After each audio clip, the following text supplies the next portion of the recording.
कल हम लोग बात कर रहे थे द स्ट्रक्चर ऑफ एटमॉस्फियर, वायुमंडल की संरचना।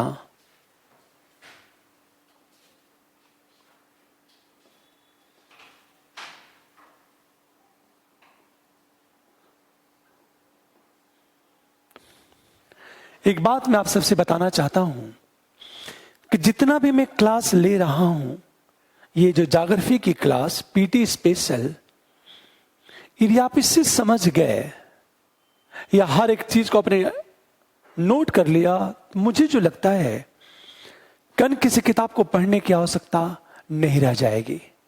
फिर मैं कहना चाहता हूं, आप मार्केट का पेपर उठा लेना और पिछले 10 साल का पेपर आप उठा लेना और सॉल्व करना है। आप मतलब जो पूछा गया वो, और फ्यूचर में किस तरह का प्रश्न बनेगा वो भी,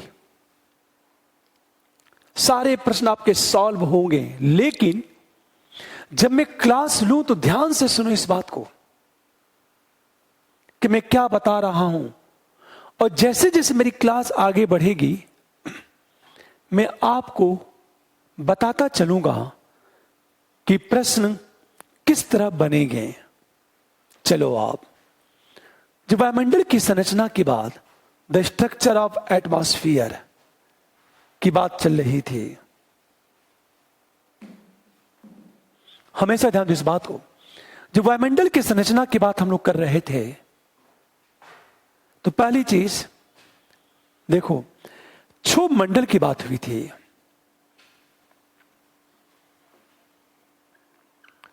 ट्रोपोस्फियर। जब हम लोग ट्रोपोस्फियर की बात कर रहे थे, एक बार मैं रिपीट करना चाहता हूं, मैं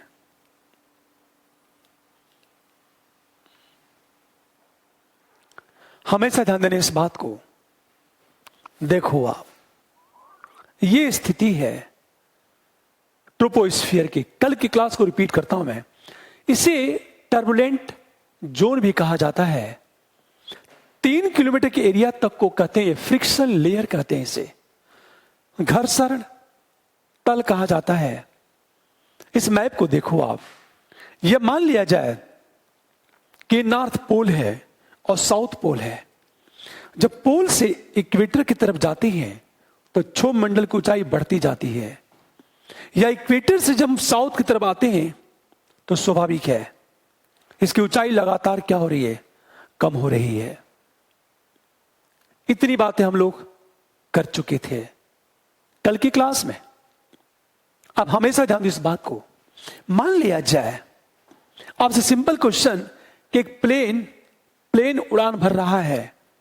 यदि प्लेन नॉर्थ पोल से सीधे जाता है इक्वेटर की तरफ, इसके पैरेलल, ये क्षोभ मंडल की ऊपरी सीमा के समानांतर यदि कोई प्लेन उड़ान भर रहा है तो स्वाभाविक है जब पोल से इक्वेटर की ओर जाएगा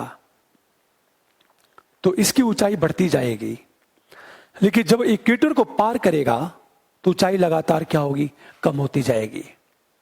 अब प्रश्न कैसे पूछा जा सकता है, ए और बी। हमेशा एक प्लेन ए से बी जा रही है, एक कोई हवाई जहाज है ए से बी जा रही है, तो ध्यान देना इस बात को। बी यहां है, ए यहां है। यह प्लेन ये जो क्षोभ मंडल की ऊपरी सीमा है, ये सीमा इसके समानांतर उड़ान भर रही है, समानांतर उड़ान भर रही है। तो ध्यान देना इस बात को। विकल्प क्या होगा, ऊंचाई में निरंतर वृद्धि, ऊंचाई में निरंतर कमी। पहले ऊंचाई बढ़ेगी, तत्पश्चात कम होगी। अब एक चीज बताना जरा, यह इनमें से कोई नहीं। पूरी बात ध्यान देना। मैंने क्या कहा, एक प्लेन ए से बी जा रहा है, क्षोभ मंडल की ऊपरी सीमा के समानांतर, इसके समानांतर प्लेन उड़ान भर रही है। यदि इसके समानांतर प्लेन उड़ान भरेगी तो क्या प्रभाव होगा, ऊंचाई में निरंतर वृद्धि, ऊंचाई में निरंतर कमी। पहले ऊंचाई बढ़ेगी तत्पश्चात ऊंचाई क्या होगी? कम होगी। विकल्प क्या सही होगा? ये विकल्प ये सही है। ये विकल्प ये क्यों सही है? क्योंकि जब प्लेन क्षोभ मंडल के समानांतर उड़ान भरेगी तो पहले प्लेन की ऊंचाई बढ़ेगी, उसके बाद प्लेन की ऊंचाई क्या होगी? कम होती जाएगी। हमेशा ध्यान दो इस बात को। मान लिया जाए कोई ए और सी है, प्लेन ए से सी जा रही है, तब ऊंचाई लगातार क्या होगी? बढ़ती जाएगी। मान लिया जाए हम डी की बात करें, प्लेन ए से डी आ रही है तो ऊंचाई लगातार क्या होगी? कम होती जाएगी। इस तरह के प्रश्न कभी कभी पूछे जा सकते हैं। हमेशा ध्यान दो, यदि ए से बी जाएंगे तो प्लेन की ऊंचाई बढ़ेगी फिर कम होगी। यदि ए से सी जाएंगे तो प्लेन की ऊंचाई निरंतर बढ़ती जाएगी। यदि ए से डी आएंगे तो प्लेन की ऊंचाई लगातार क्या होगी? कम होती जाएगी। इस तरह के प्रश्न कभी भी पूछे जा सकते हैं। कल की क्लास मैंने ये कहा था, इक्वेटर के पास ऊपर तापमान -80 और यहां तापमान -45। इक्वेटर पर ताप क्या होगा? -80 है। 80 क्यों है? क्योंकि यहां ऊंचाई क्या है? ज्यादा है। और हम लोग पढ़ चुके हैं नॉर्मल लैप्स रेट, सामान्य पतन दर का मतलब क्या होता है? जहां ऊंचाई ज्यादा होगी वहां ताप तेजी से गिरेगा। पोल पर ऊंचाई कम है तो स्वाभाविक है यदि इक्वेटर से यहां जाओगे तो ताप बढ़ता जाएगा, क्योंकि -80 कम है, -45 क्या है? ज्यादा है। यदि यहां से यहां जाते हो ऊपरी सीमा, ये ऊपरी सीमा, तो स्वाभाविक है ताप लगातार क्या होगा? गिरता जाएगा। ये क्षोभ मंडल की निचली सीमा है। हमेशा यदि हम पोल से इक्वेटर की ओर आएंगे तो तापमान बढ़ता जाएगा। यदि ऊपरी सीमा की बात करें, हम पोल से इक्वेटर की ओर आते हैं तो तापमान लगातार कम होता चला जाएगा। जैसे प्रश्न कैसे पूछा जा सकता है, ध्यान दो इस बात को।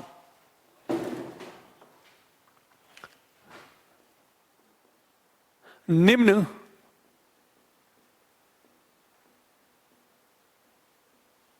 में से सत्य है, हमेशा पोल क्षोभ मंडल की निचली सीमा में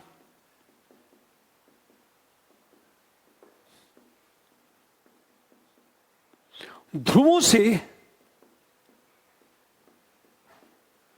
विषुवत रेखा की ओर जाने पर तापमान में वृद्धि। सेकंड, क्षोभ मंडल की ऊपरी सीमा में ध्रुवों से विषुवत रेखा की ओर जाने पर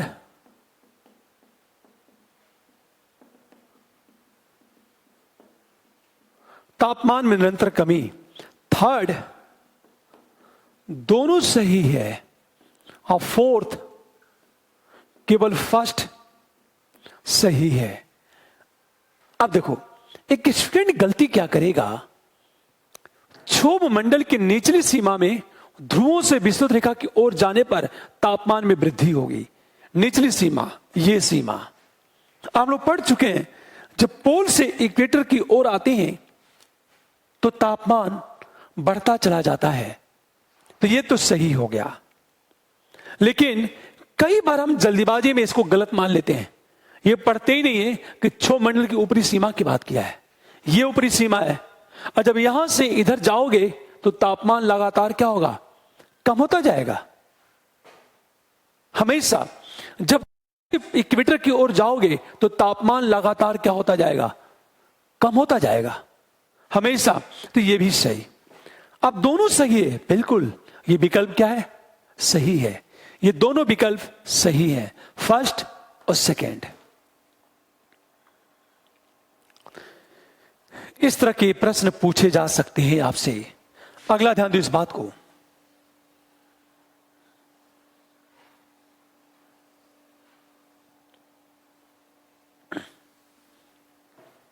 हमेशा ध्यान देने इस बात को।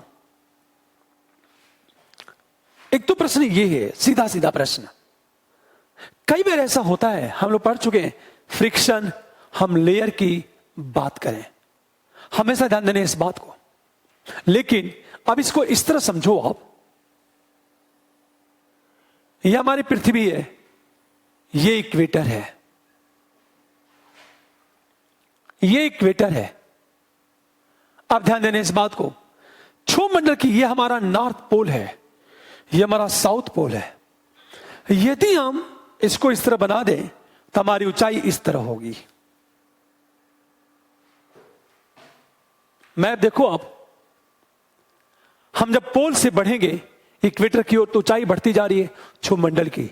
अब मान लिया जाए ये कोई शहर है, यहां कोई शहर है मॉस्को, और यहां कोई ऑस्ट्रेलिया का शहर है पर्थ, और ये पता आपको कि ऑस्ट्रेलिया दक्षिणी गोलार्ध में है, तो ऑस्ट्रेलिया का शहर है पर्थ, यह भी दक्षिणी गोलार्ध में होगा।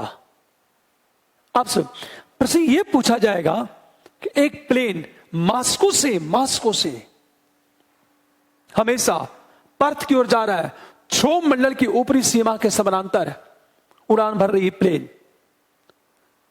तो प्लेन की ऊंचाई पे क्या प्रभाव पड़ेगा? तो पहले ऊंचाई बढ़ेगी, फिर ऊंचाई क्या होगी? गिरेगी। तो कई बार क्या करेगा यूपीएससी, शहर दे देगा। उससे दो बातें जानना चाहता है यूपीएससी। नंबर 1, ये आपको पता है कि नहीं कि वो शहर कहां स्थित है, उसकी लोकेशन क्या है, और दूसरा कॉन्सेप्ट कि क्षोभमंडल की स्थिति क्या है। ये यूपीएससी आपसे जानना चाहता है।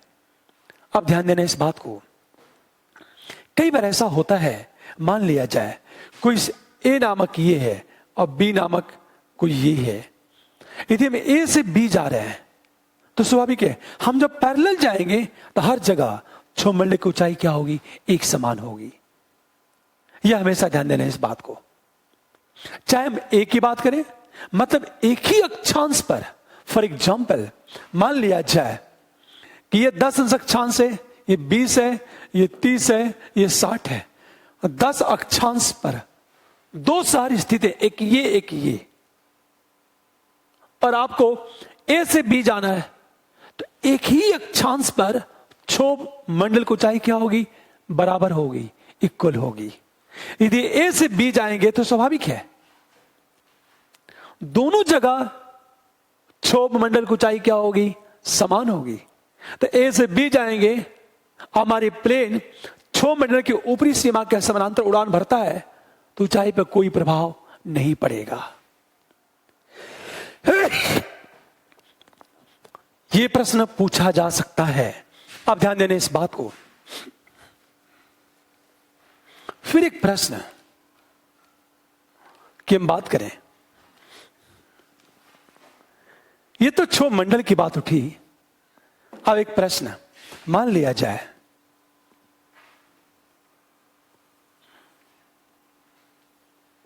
देखो आप, कंडीशन ये है, होता क्या है, ट्रोपोस्फीयर के बाद ट्रोपोपाज होता है।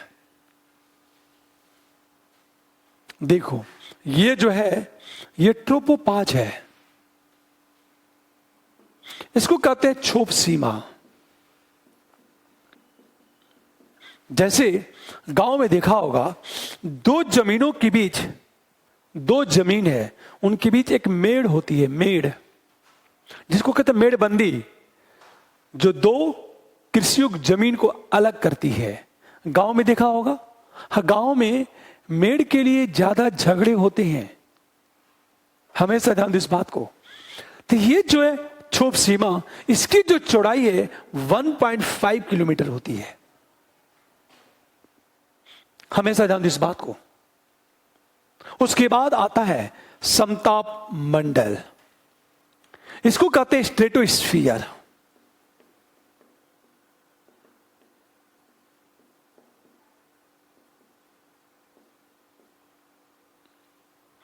इसे कहते हैं समताप मंडल, स्ट्रेटोस्फीयर कहते हैं इसे। इसकी जो ऊंचाई समुद्र तल से लगभग 50 किलोमीटर तक होती है। अब ध्यान से सुनिए इस बात को। इस मैप में देखो आप, ये स्ट्रेटोस्फीयर है और स्ट्रेटोस्फीयर की जो ऊंचाई होती है ये 50 किलोमीटर की ऊंचाई तक पाई जाती है स्ट्रेटोस्फीयर।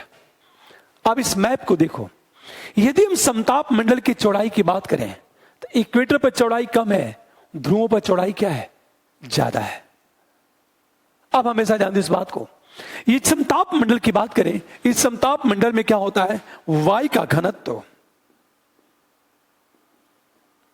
वायु दाब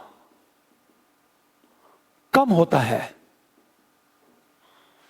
एयर डेंसिटी बहुत कम होती है इस समताप मंडल में, स्ट्रेटोस्फीयर में।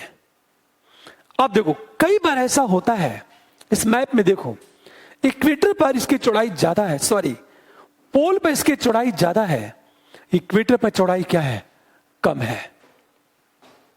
इस मैप में देखो आप, कई बार ऐसा होता है कि इक्वेटर पर जो समताप मंडल है वो शून्य हो जाता है। कई बार ऐसा होता है कि स्ट्रेटोस्फीयर पर हमेशा स्ट्रेटोस्फीयर है, जो समताप मंडल है वो इक्वेटर पर शून्य हो जाता है। शून्य क्यों हो जाता है? क्योंकि इक्वेटर पर संवहनी हवाएं चलती हैं, यह हवाएं इसे पुश करती हैं। जब पुश करेंगी तो ये ऊपर उठ जाएगा। अब सोचो, जब पुश करेंगी तो ये ऊपर उठ जाएगा, और जब ये ऊपर उठ जाता है, जब ये ऊपर उठ जाता है तो इस इक्वेटर पर समताप मंडल शून्य हो जाता है। और हमेशा ध्यान दो, समताप मंडल जब भी शून्य होगा इक्वेटर पर ही होगा, और कहीं भी समताप मंडल शून्य नहीं होगा।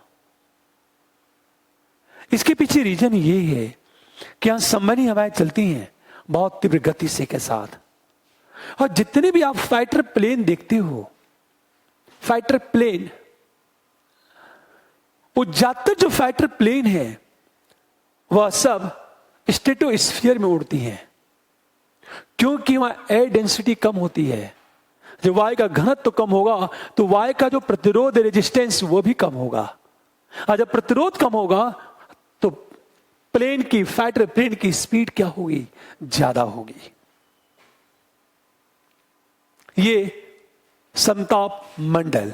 अब एक प्रश्न उठा, प्रश्न ये है कि समताप मंडल क्यों कहते हैं? हमेशा ध्यान दो, समताप मंडल को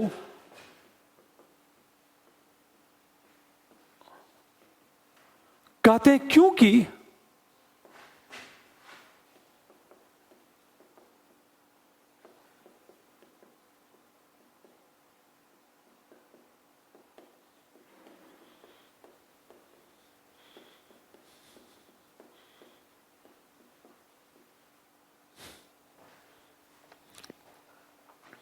हमेशा ध्यान दो इस बात को, इस समताप मंडल को समताप मंडल क्यों कहते हैं? क्योंकि समताप मंडल के निचली सीमा में, ये सीमा में तापमान लगभग इक्वल रहता है, लगभग समान रहता है, इसलिए समताप मंडल को समताप मंडल कहते हैं।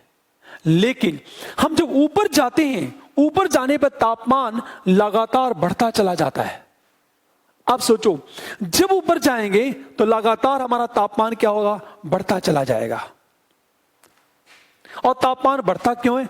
क्योंकि ओजोन की लेयर है, ये ओजोन की लेयर है। और ध्यान देना, जो ओजोन की लेयर है वो समताप मंडल में पाई जाती है। इसका मतलब ये, इस मंडल में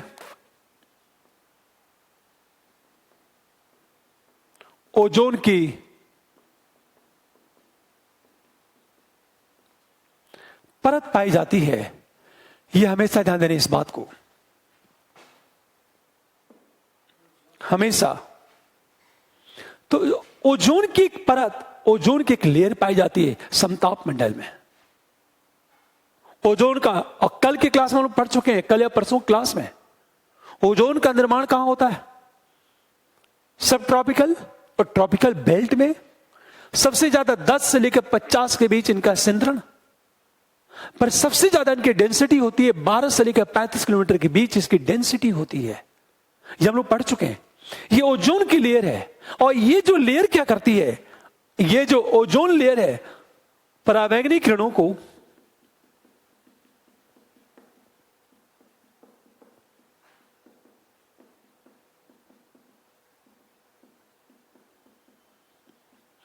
अवशोषित करती है। ये जो अल्ट्रावायलेट रेज है, इस अल्ट्रावायलेट रेज को एब्जॉर्ब कर लेती है। वो जो पराबैंगनी किरणें हैं इन्हें एब्जॉर्ब करती है, इन्हें अवशोषित कर लेती है। अब सोचो जरा आप, सबसे बड़ी चीज, जैसे आपने कभी चाय की छन्नी देखी होगी। चाय की जब छन्नी की बात करोगे तो ये चाय की छन्नी है, ये लेयर है। जब चाय की बूंद गिरती है ना, तो जहां सबसे पहले चाय की बूंद गिरेगी, सबसे पहले चाय की बूंद गिरेगी, वो सबसे ज्यादा गर्म होगा।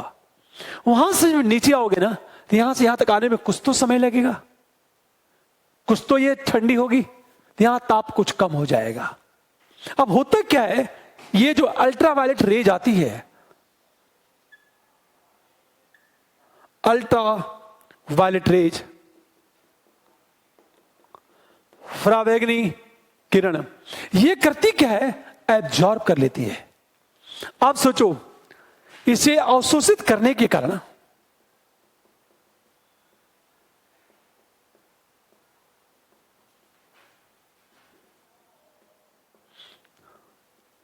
समताप मंडल का ऊपरी भाग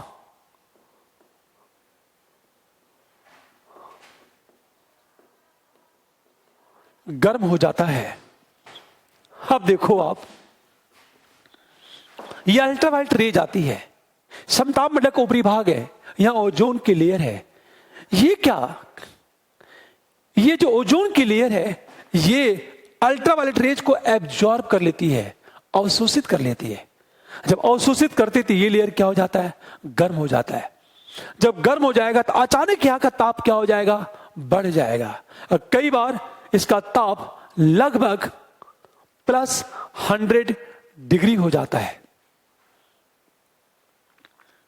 इस बात को ध्यान देना, इसका जो तापमान है लगभग 100 डिग्री हो जाता है।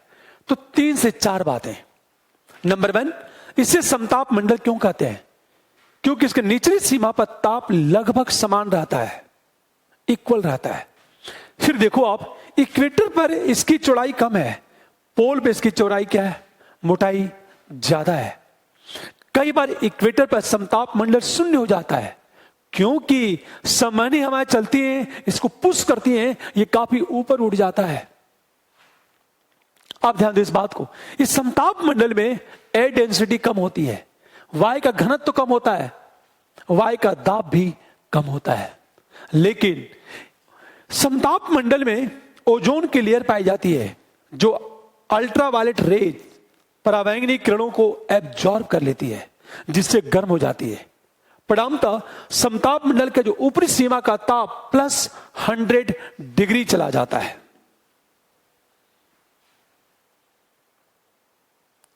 अब सोचो, ये तो समताप मंडल हुआ। अब उसके बाद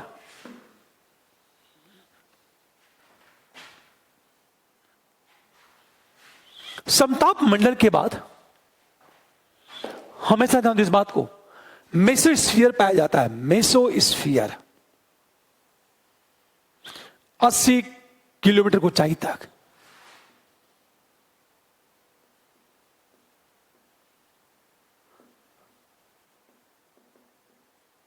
और हमेशा ध्यान दो इस बात को,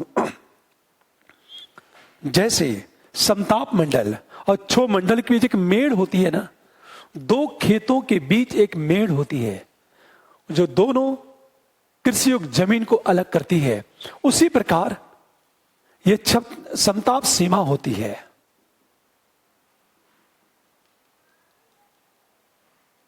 हमेशा इसको कहते हैं समताप सीमा, इसको कहते हैं क्षोभ सीमा, इसे कहते हैं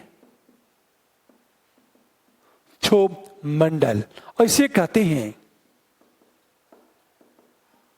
समताप मंडल। आप सोचो, ये जो आपका है मध्य मंडल है, और इस मध्य मंडल में क्या होता है, ध्यान देना इस बात को।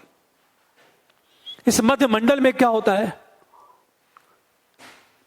कि एयर डेंसिटी कम होती है, वायु का घनत्व तो अत्यंत कम होता है। हमेशा ध्यान दो, जो वायु का घनत्व है वह अत्यंत कम होता है मेसोस्फीयर में, मध्य मंडल में। अचानक क्या होता है, यहां का ताप -100 डिग्री चला जाता है, क्योंकि वायु का घनत्व तो बहुत कम होता है, यह ताप को अवशोषित नहीं कर पाता।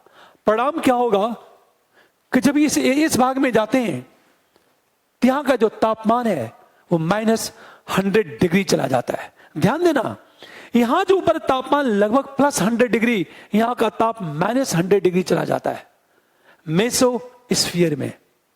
उसके बाद हम बात करते हैं, ऊपर जब जाते हैं तो आयनोस्फीयर पाया जाता है। आयनोस्फीयर, आयन मंडल, आयनोस्फीयर पाया जाता है, आयन मंडल पाया जाता है। अब ध्यान से सुनो इस बात को, पूरी बात ध्यान दो। ये आयनोस्फीयर है, इस आयनोस्फीयर में आयन पाए जाते हैं।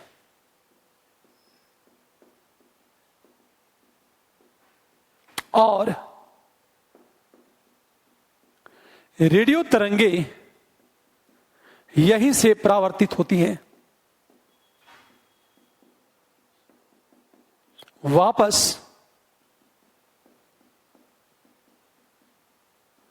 पृथ्वी पर आती हैं, जिससे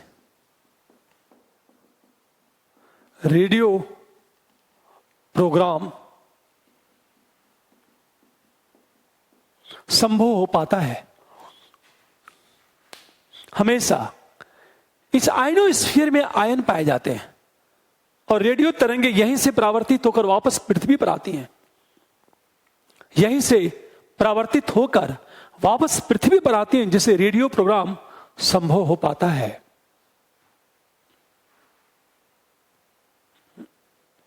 हमेशा ध्यान देना इस बात को। ये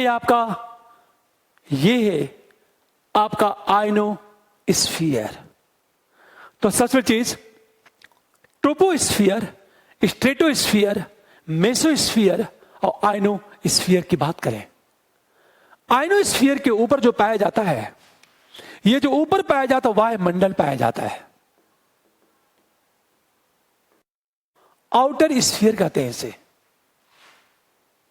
ये जो सबसे ऊपर पाया जाता है उसे कहा जाता है आउटर स्फीयर कहा जाता है, वायुमंडल कहा जाता है। अब ध्यान देना इस बात को, हम जब वायुमंडल की बात करते हैं, वायुमंडल की बात करते हैं, तो हमेशा ध्यान देना इस बात को कि आयनोस्फीयर में क्या होता है। जब वायुमंडल की बात करोगे और आयनोस्फीयर की जब बात करेंगे हम लोग, तो हमेशा ध्यान देना,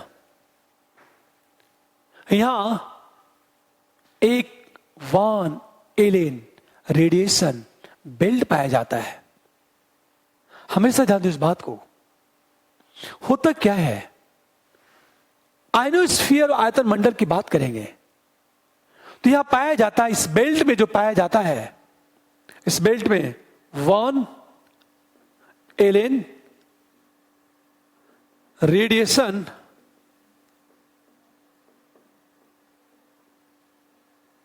बेल्ट पाया जाता है। ये जो वान एलेन जो रेडिएशन बेल्ट है, हमेशा ध्यान देना इस बात को। जो बात हो रही थी, ये जो आउटर स्फीयर है, यहां बात वान एलेन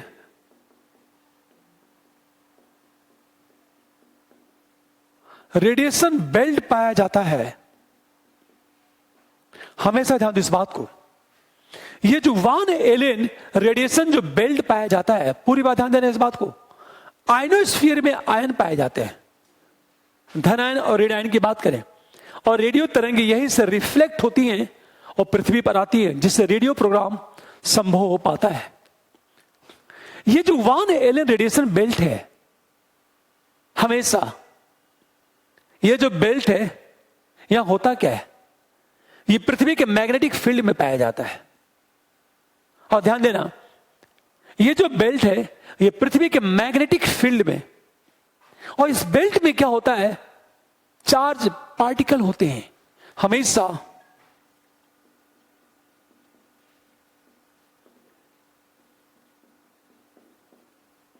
आवेशित कण होते हैं इस बेल्ट में, जिसको कहते हैं चार्ज पार्टिकल कहते हैं इसे, हमेशा ध्यान दो।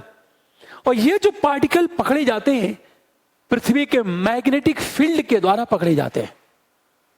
जैसे एग्जांपल लिया, मान लिया जाए ये पृथ्वी है, ध्यान दो इस बात को, यह आपकी पृथ्वी है।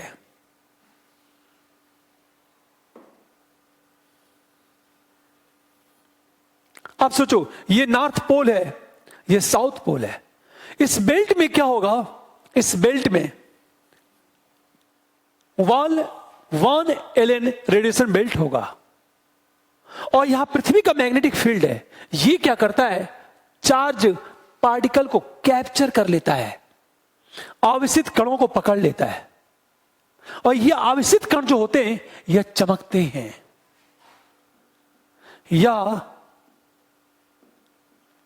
चमकते हैं। इसी कहा जाता है कॉस्मिक के बाद ब्रह्मांडी प्रकाश कहते हैं इसे, हमेशा जान दो, कॉस्मिक ग्लोविंग लाइट्स कहा जाता है इसे। ये जो चमक होती है, इस चमक को कहा जाता है अरोरा बोरियालिस।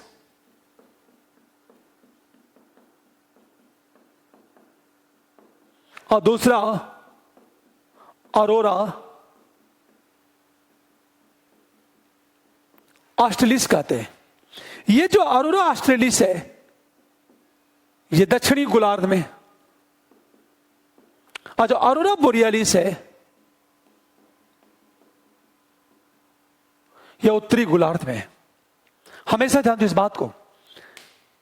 कई बार ऐसा होता क्या है, ये प्रकाश जो वान एलेन रेडिएशन बेल्ट पाया जाता है, ये बेल्ट पृथ्वी के मैग्नेटिक फील्ड में पाया जाता है, और ये करता क्या है, जो चार्ज पार्टिकल है उसे कैप्चर कर लेता है, ग्रहण कर लेता है, चार्ज्ड पार्टिकल को यह ग्रहण कर लेता है। फिर नॉर्थ और साउथ पोल उस पार्टिकल के कारण चमकने लगते हैं, प्रकाशित होने लगते हैं, जिसको कहा जाता है कॉस्मिक ग्लोविंग लाइट्स कहा जाता है, ब्रह्मांडी चमकती प्रकाश कहा जाता है उसे। इसके दो नाम है, उत्तरी ध्रुव में नॉर्थ पोल पर जो होती है उसे अरोरा बोरियालिस, और साउथ पोल पर इस घटना को कहा जाता है अरोरा ऑस्ट्रेलिस। उत्तरी ध्रुवीय प्रकाश अरोरा बोरियालिस, उत्तरी ध्रुवीय प्रकाश, और अरोरा ऑस्ट्रेलिस दक्षिणी ध्रुवीय प्रकाश कहते हैं इसे। हमेशा ध्यान दें इस बात को। ये जो अरोरा बोरियालिस है उत्तरी ध्रुवीय प्रकाश, ये जो अरोरा ऑस्ट्रेलिस है दक्षिणी ध्रुवीय प्रकाश कहते हैं इसे। ये हमेशा ध्यान देना इस बात को। अरोरा बोरियालिस उत्तरी ध्रुवीय प्रकाश, अरोरा ऑस्ट्रेलिस दक्षिणी ध्रुवीय प्रकाश कहते हैं इसे। हमेशा ध्यान दो इस बात को। और ये नॉर्थ और साउथ पोल में इस तरह की घटनाएं घटती हैं। कई बार ऐसा होता है, ये प्रकाश इतना तीव्र होता है कि सूर्य के विपरीत दिशा में चलता है यह। इससे हमारे अंतरिक्ष में क्या होता है, पृथ्वी दिखती कैसी है, एक पुच्छल तारे की तरह दिखने लगती है, एक पुच्छल तारे की तरह ये दिखने लगता है, दिखने लगती है पृथ्वी। इस प्रकार देखा जाए, आपसे जो प्रश्न पूछेगा Arora borealis, Arora australis troposphere, stratosphere, mesosphere, ionosphere, और जितने भी सैटेलाइट लॉन्च किए जाते हैं ये आउटर स्पेस में लॉन्च किए जाते हैं। ये आइनोस्फियर में नहीं होते, ये वायुमंडल में जो सैटेलाइट लॉन्च होते हैं ये सब के सब वायुमंडल में लॉन्च होते हैं। ये आपका द स्ट्रक्चर ऑफ एटमॉस्फियर। एक बात मैं कहना चाहता हूं, आप इस वीडियो को शेयर करो, लाइक करो, कमेंट करो, ताकि ज्यादा से ज्यादा बच्चों को लाभ मिले कि ज्योग्राफी कैसे पढ़ी जाती है। मैं आपसे बार बार कहता हूं, आप सब्सक्राइब भी करो। यदि आपको वीडियो पसंद है तो सब्सक्राइब करो, आप शेयर भी करो, आप कमेंट भी करो, ताकि ज्यादा से ज्यादा लोगों को लाभ पहुंचे। मैं आपसे बार बार कहता हूं कि जागर, जैसे मैंने ये कहा आपसे कि ज्योग्राफी का क्वेश्चन मैं बाहर जाने नहीं दूंगा, हमेशा ध्यान दो इस बात को। जैसे इकोनॉमिक्स की पीटी की क्लास हमारी यूट्यूब पर पड़ी हुई है, इकोनॉमिक्स प्रीलिम्स की क्लास यूट्यूब पर टोटल 45 वीडियो में पड़ी हुई है, और बेसिक एक भी क्वेश्चन वहां से बाहर नहीं जाएगा। ज्योग्राफी में मेरी पूरी कोशिश है। इसलिए जब मैं किसी टॉपिक को डिस्कस करूं तो ध्यान से सुनो इस बात को, किसी किताब की कोई आवश्यकता नहीं रह जाएगी। मैंने कहा था एनसीईआरटी से लेकर एडवांस लेवल तक की पूरी क्लास में लूंगा, ठीक है? कल हम लोग मिलते हैं। Thank you.